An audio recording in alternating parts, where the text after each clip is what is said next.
할아버지 고향 중시 목사, 아버지 고향 용치 목사, 작은아버지 양치호 목사의 뒤를 따라 3대째 목회를 이어가는 양진호 목사입니다. 우리가 요한일서 5장 도착했는데 이제 드디어 요한일서 책거리를 합니다. 우리가 요한일서, 2서, 3서를요 묶어가지고 요한서신이라고 부른다고 했지요. 이 요한일서를 기록할 때의 그 사회적 분위기는요, 이미 예수의 제자들이 거의 다 순교당하고 다 죽었어요. 그 사도 요한만 남았고, 그러니까 한 60년, 70년이 세월이 지난 거죠.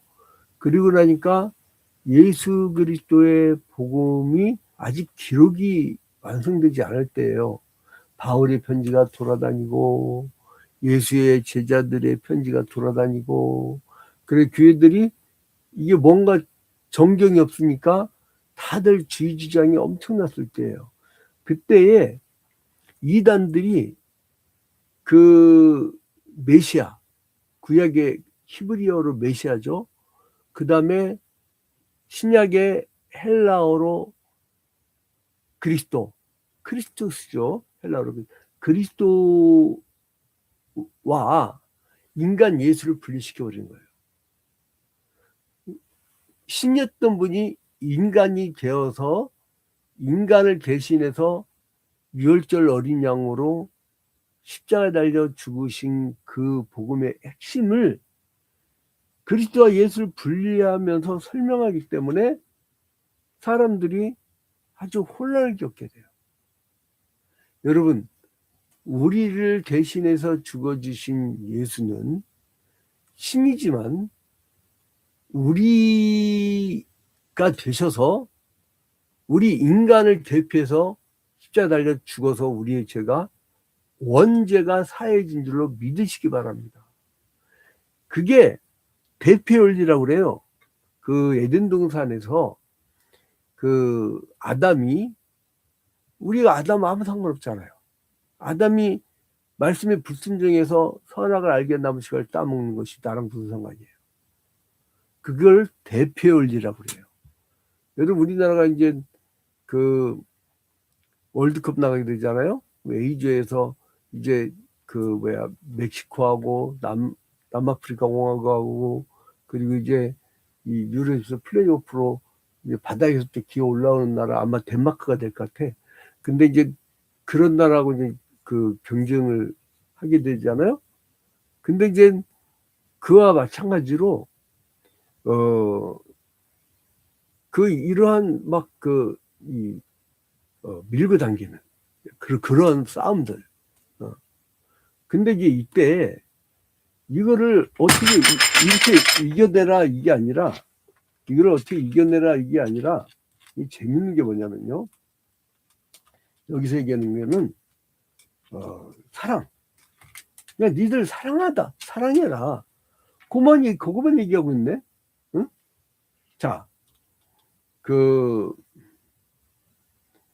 1절에 보니까 예수께서 그리스도의 심을 믿는 자마다 하나님께로부터 난 자니 또한 낳으신 이를 사랑하는 자마다 그에게서 난 자를 사랑하시느니라. 그 이단 사이비 그에 대해서 딱 구분을 해요. 우리는 그리스도임을 믿는 것 자체가 하나님께로부터 난 자라는 의미다. 그러니까 그리스도란 말은 기름 부음 받은 자, 구원자라는 의미잖아요. 응? 그러니까 예수님은 우리를 그 죄악에 대해서 무지할 때, 그때 구원해 주셔서 진리를 알게 하셨잖아요. 병으로 고통받는 자들 치료해 주셨잖아요. 그러니까 여러분, 이게 예수 그리스도의 권능을 힘입으면요, 나사렛 예수의 이름으로 명할 때 우리가 못 고칠 병이 없다는 거예요. 물론 100세 넘으신 분을 두고 막 예수 이름으로 막 해도 안 될 때가 있어. 이미 수를 다 했거든. 응? 그건 이제 주님께 맡겨야죠. 이제 우리가 인생의 전반전, 후반전이 있어요. 그러면 열심히 뛰어야 돼. 주의 영광을 위해서. 주님은 다른 거 안 봐요. 내가 아파트 사는데요. 내가 막 빌딩 사갖고 임대 받았는데요. 내 돈 많이 벌었으면 주님 별로 관심 없으시다니까요. 여러분들이 주님을 얼마나 사랑했고 또 사랑을 얼마나 실천했냐 그것만 보는 거예요. 그 세상의 기준하고는 전혀 달라요. 근데 우리는 아이들을 세상에 방치해버리죠. 애들이 전부 세상의 원리로 살아가다가 이 자기의 마음의 중심이 항상 교회로, 신앙으로. 그러면은 여러분 봐봐요. 사랑하는 사람 말은 참 잘 들어요. 그죠? 그러니까 뭐냐면 우리가 주님을 사랑한다? 그걸 증명할 수 있는 방법은 뭐냐면 2절이에요. 우리가 하나님을 사랑하고 그의 계명을 지킬 때에 사랑하냐? 그럼 계명 지켜라. 우리가 하나님의 자녀를 사랑하는 줄을 아느니라. 하나님을 사랑하는 자들은 계명대로 살아가게 돼 있다는 거예요. 그리고 우리가 성경을 읽을 때 종종 이해되지 않는 부분이 있고, 그리고 이게 참 부담스러운 내용들이 있어요. 여러분, 레위기 25장을 오늘날 이 천민자본주의에도 적용해봐요. 당장 난리 나지. 내 레위기 25장을 그대로 설계했더니 목사님 빨갱이냐고 그러더라고요. 희한해. 그대로 했거든요. 토지는 내 것이라 너희는 토지를 매매하지 말 것이며, 토지 공개념. 그래서 모든 소유권은 하나님에게 있고 매매하지 말라는 것이 하나님의 정신이거든요. 그걸 그대로 가르쳐야 돼요. 그러면 사람들이 그걸 듣고 변화가 일어나서 거기에 맞춰서 그런 사회를 만들려고 그래요. 근데 하나님의 말씀을 들고 사람 눈치를 살살 보잖아요. 사람 변화 안 돼요. 사회 변화 안 됩니다. 왜요? 사람들 탐욕스러운 이기주의가 있기 때문에 막 가지려고만 해. 또 사도행전 2장의 사회가 되겠어요? 유무상통 그런 사고방식 갖고선 회개하라고 해야지. 왜냐면 우리의 마음이 어두워져 있어요. 돈 때문에. 그러니까 선악을 알게 하는 나무식을 따먹지 말라는 말씀을 알아. 그런데도 보암직도 하고 먹음직도 한 탐욕이 생기니까 따먹는 거야. 말씀 부수지하는 거예요. 그래서 우리가 믿음이 강해야 돼요. 믿음은 세상을 이깁니다. 4절 보세요. 무릇 하나님께로부터 난 자마다 세상을 이겼느니라. 세상을 이기는 승리는 이것이니 우리의 믿음이니라. 그러한 세상의 탐욕과 죄악 덩어리를 이길 수 있는 방법이 뭐냐면 믿음이란 거예요. 믿음. 근데 우리 참 이게 참 못된 버릇인데 뭐냐면 하나의 뭐를 상표화시켜버려. 예수를 하나에 상표화시켰다니까요. 예수가 내 안에 거하고 내가 예수처럼 살아가야 되는데, 내가 예수로 살아가야 되는데, 예수의 제자로 살아가야 되는데 부담스러워. 여러분 마태복음 5장에 팔복이라고 하죠. 말만 팔복이지 그거 그대로 살려면 힘들어요. 여기 심령이 가난하게 살 수 있어요? 애통하며 살 수 있어요? 의를 위하여 핍박받을 수 있어요? 이게요, 팔복대로 사는 것 자체가 안 된다니까? 근데도 그렇게 살으란 거예요. 왜요? 그게 좁은 문이야. 세상 사람은 다 넓은 문으로 가려고 그래, 편하게. 그러나 너희는 좁은 문으로 가라는 거예요. 좁은 문으로 가라는 거예요. 근데 사람들은 막 구약시대 때 막 율법을 가지고 어떻게 행위로 막 하려고 돼요? 율법의 행위를 안 돼. 그래서 예수가 내 안에 거하시게 되면 예수를 잘 믿게 돼요. 제대로 믿게 돼요. 사람을 변화시키는 거 보면은요, 저는 참 독특한 목회를 해요. 교인들한테는 복음의 본질이 아닌 거는 막 율법적 강요를 안 해. 특히 뭐 11조라든가 아니면은 술, 담배, 뭐, 그 다음에 뭐지, 오락, 뭐 이런 거에 대해서는 뭐라 안 해. 근데 내 스스로가 3살 때 기관지로 죽었다 살아가지고 내 스스로가 담배를 못 펴. 20대 때 청자 담배 피고, 조금 중반기에 이렇게 좀 이렇게 한번 해보려다가 죽는 줄 알았어. 그 체질적으로 안 돼. 또 이게 이제 새벽 기도 하려면 여러분, 이게 보통 준비하는 게 아니에요. 보통 준비하는 게 아니에요. 매일, 어디 가서 뭐, 친구들하고 밤늦게 뭐, 술 처먹고 다니는 게 목회자니 불가능해. 삶 자체가. 낮에는 톡 오늘도 그러겠네, 진짜. 오늘 뭐, 성경 공부하는 거하고 뭐, 이렇게 만나는 팀만 해도 고정적으로 만나는 게 세 가지. 주요기도를 포함해가지고. 그러니까 온통 성령 충만을 살 수밖에 없어요. 그 목회하는 게 좋아요, 여러분. 목회하는 게 좋아, 안전해. 천국 가는 게 확실하거든.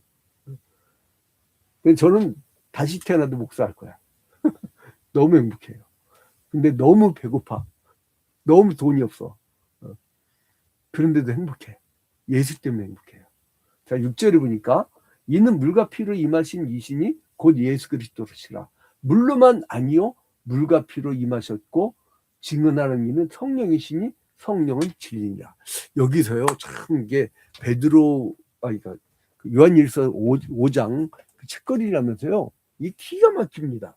여기에서 이 예수 그리스도를 말씀하시면서요 여기서 뭐냐면은 이 예수께서 승천하셨잖아요.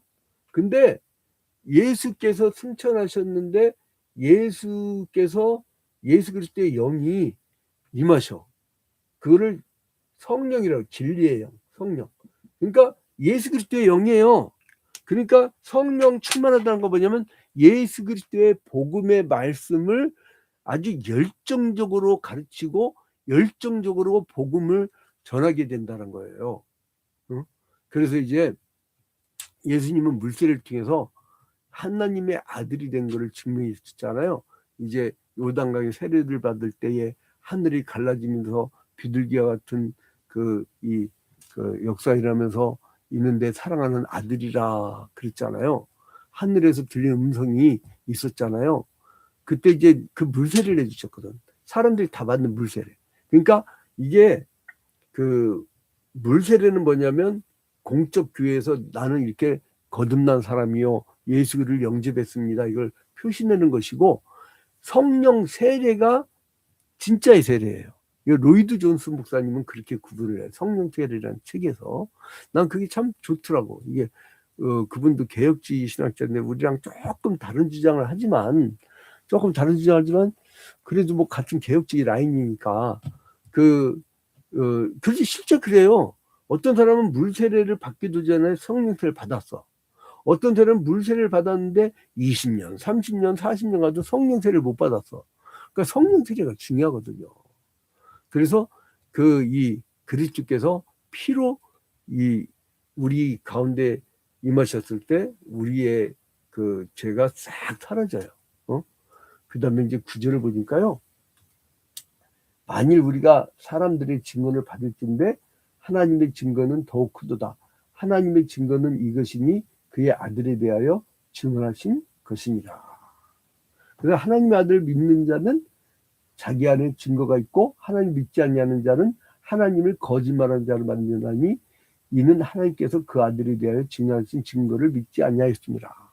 그러니까 이거를 믿지 않는 자는 이 만물의 창조주 하나님을 거짓말쟁이로 만든다는 거예요. 그래서 이제 그 예수를 사람들에게 나타나시기 위해서 세례 요한이 세례를 준 후에 변화산 위에서 이제 그 베드로, 야고보, 그 요한 이 수제자 3명에게 친히 이 변화된 모습을 나타내 줬잖아요. 그래서 예수는 누구이고 우리가 어떤 태도를 가르쳐야 될지를 보여줬단 말이에요. 우리 성경을 통해서 알잖아요. 구약의 사람들은요 아직 보지 못했어. 그러니까 우리가 이미 봤잖아요. 히브리서 11장 말씀대로 11장 1절 말씀대로 이 사람들은 바라기만 했지 그걸 보지 못했어요. 근데 그냥 바라기만 했는데 그게 실상이야. 실상으로 나타난 것을 이 사람들이 여긴 거. 그게 믿음이죠. 보지 못했는데 그걸 증거로 알아. 근데 우리는 얼마나 행복합니까? 우리는 시간이 지나고 우리는 예수를 말씀을 통해서 알아. 또 한두 사람이 보여준 게 아니에요. 이 성경 말고도요, 그 요세푸스라든가 그 당대의 역사가들이 엄청나게 우리에게 보도를 해줍니다. 기자들이 열심히 보도를 해줘요. 그래서 우리는 그를 알게 됐잖아요. 그래서 얼마나 행복합니까? 그래서 이 어둠을 물리치는 방법은 뭐냐? 성령 충만이다. 성령을 달라고 해서 준 게 아니고 성령이 임하시는 거예요. 이게 우리가 기도하는 요령들이 있어요. 자기가 원하는 걸 달라고 백날해봐. 하나님 섭섭해. 하나님 무엇을 원하십니까? 응? 자식 낳죠? 하나님 이 아이를 어떻게 키우기를 원하십니까? 제가 무엇을 해드릴까요? 근데 왜 그 기도가 부담스럽냐? 주님이 다 베껴 먹을까봐 겁나니까 적당한 선에 기도가 끝나버려요. 도망가버려. 왜요? 응답받으면 너무 무서워. 살벌한 거를 다 베껴 먹으려니까 겁나는 거야. 자, 근데 13절에 보니까 내가 하나님의 아들의 이름을 믿는 너희에게 이것을 쓰는 것은 너희로 하여금 너희에게 영생이 있음을 알게 하렵니다. 근데 우리가 믿음을 갖고 사는 게 뭐죠? 영생 얻으려고. 영생 얻으려고.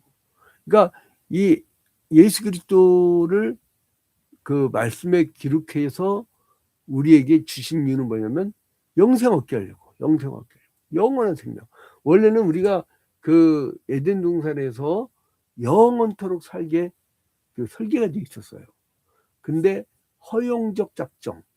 그러니까 하나님께서 영생을 주기로 작정을 했지만 지들이 죄를 짓고자 할 때는 그게 허용이 돼버린 거야. 그래서 네가 만일 if 따먹는 날에는 정령 죽으리라. 거꾸로 뭐예요? 안 따먹으면 네가 계속 살리라 그거예요. 근데 따먹어버렸어. 인간들은 오늘날도 따먹고 있어요. 오늘날도 예수를 부인하고 있어요. 오늘날도 죄와 탐욕을 더 좋아해요. 그래서 여러분 우리는 거기서 멀어져야 된다는 거예요. 17절에 보니까 모든 불의가 죄로 돼 사망에 이르지 아니하는 죄도 있도다. 하나님께로부터 난 자는 다 범죄하지 않은 줄을 우리가 아노라. 이게 이제 구원파가 많이 이용하는 구절인데 이거 잘 사용하셔야 돼요. 예수를 믿는 자는 이제 다시는 범죄하지 않는 거라고 이렇게 주장을 해요. 웃기고 있네. 다 죄성이 있어가지고 자범죄를 짓게 돼 있어요. 우리의 신분이 바뀌었다는 거. 원죄. 에덴 동산에서 우리가 한 사람이 범죄함으로 말미암아 모든 사람이 다 죄가 되었다고 하는 로마서 8장의 말씀대로 모든 사람이 다 죄가 된 거예요. 죄인이. 그래서 이제 우리는 그 신분이 바뀌었다는 거죠. 신분이 예수를 믿는 순간. 그러니까 원죄가 해결된 건지 아직도 우리는 자범죄 때문에 싸우고 있는 거예요. 그래서 이제 하나님께로부터 나신 자가 그를 지키시매 악한 자가 그를 만지지도 못하니라. 예수 그리스도를 구주로 믿는 성도들은요, 거듭난 새 사람이 된 거예요. 죄와는 거리가 먼 특별한 신분을 수여한 거예요.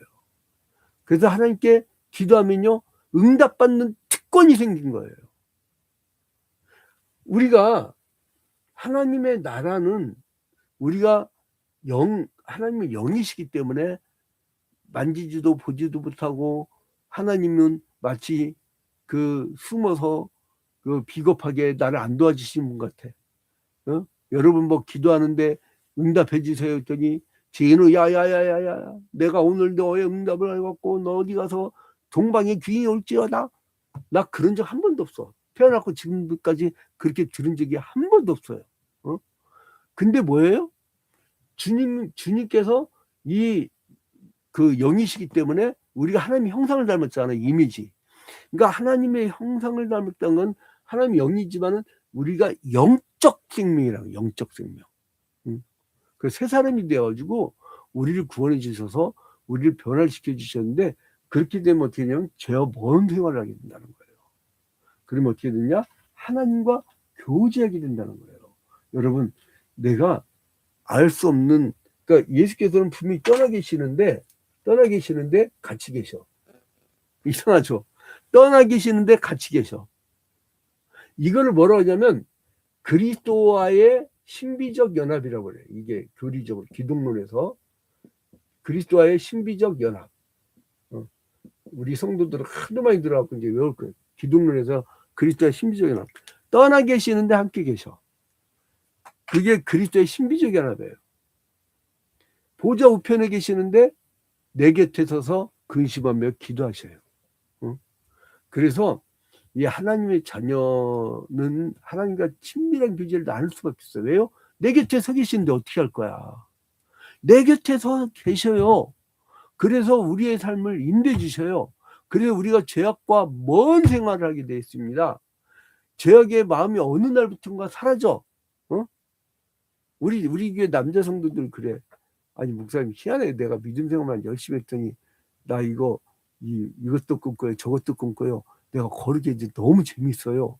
뭐 그 신앙이 더 재밌다는 거야. 세상에 막 그냥 들이 부어가면서 막 콧구멍에서 번제 연기가 올라가면서 막 별짓들을 다 해왔는데 이게 생활이 정갈해지고 이게 변화가 일어난다는 거예요. 이게 왜 그러지 하길래 그게 성령 충만이야 그랬죠. 나도 못 느껴. 그런데 우리는 하나님의 자녀답게 우상을 멀리하고 그리고 영생의 길을 가게 되는 거예요. 여러분 오늘 성령 충만하라고 되십시오. 그러면 어떻게 되는 줄 알아요? 나의 모든 그 영혼의 집중을, 선택과 집중이죠. 오직 예수 그리스도께 집중하십시오. 그래야 충만함이 있어요. 나 직장 생활하는데 직장이 바로 목회지예요. 직장이 바로 복음을 전하는 곳이에요. 직장에 생명들이 왔다 갔다 해요. 그리고 저 날마다 다 생명들을 만나요. 그들에게 뭘 해야 돼요? 복음을 증가하라고 준 기회란 말이에요. 우리는 너무 급해. 돈이 붙습니까? 지금 우리나라 안 붙게 돼 있어요. 왜 그런지 아세요? 매년마다 200억 달러라고 하는 돈을 미국에서 줘야 돼. 3,700억 달러를 한꺼번에 안 줬다고 좋아하고 나도 협상 잘했다고 하길래 뭐 대단히 잘하고 온 줄 알았어. 이제 앞으로 이제 점점 더 어려워집니다. 환율 계속 올라가고 여러분 굉장히 어려워진 국가 될 거예요. 이제 그러다 보면요 사람들이 더욱더욱 이 내세에 대한 소망을 갖게 되고 더욱더욱 이 땅에 소망이 없음을 깨닫게 돼요. 여러분 이제 영원한 나라를 바라봅시다. 그래야 우리가 견뎌낼 수 있어. 지금 주변에 정말 나도 깜짝 놀랐어요. 내 친구들 중에 잘 나가는 친구들 있거든요. 호텔도 막 몇 개 갖고 엄청나게 지내 어려워 죽겠다 이래요. 나도 깜짝 놀랐어요. 여러분 정말 우리 국가를 위해서 기도 많이 해야 되고요. 그리고 성령 충만해서 여러분 가정을 위해서 기도 많이 해야 되고요. 정말 성령 충만하면 하늘문이 열리고 하나님께서 지팡이를 내밀 때 홍해바다 갈라지는 역사가 일어난 그런 체험들이 있고 놀라운 이사와 기적이 있으면서 놀라운 걸 우리가 체험을 해야 돼요. 오늘도 하루도 성령 충만한 하루가 되기를 주님의 이름으로 축원드립니다.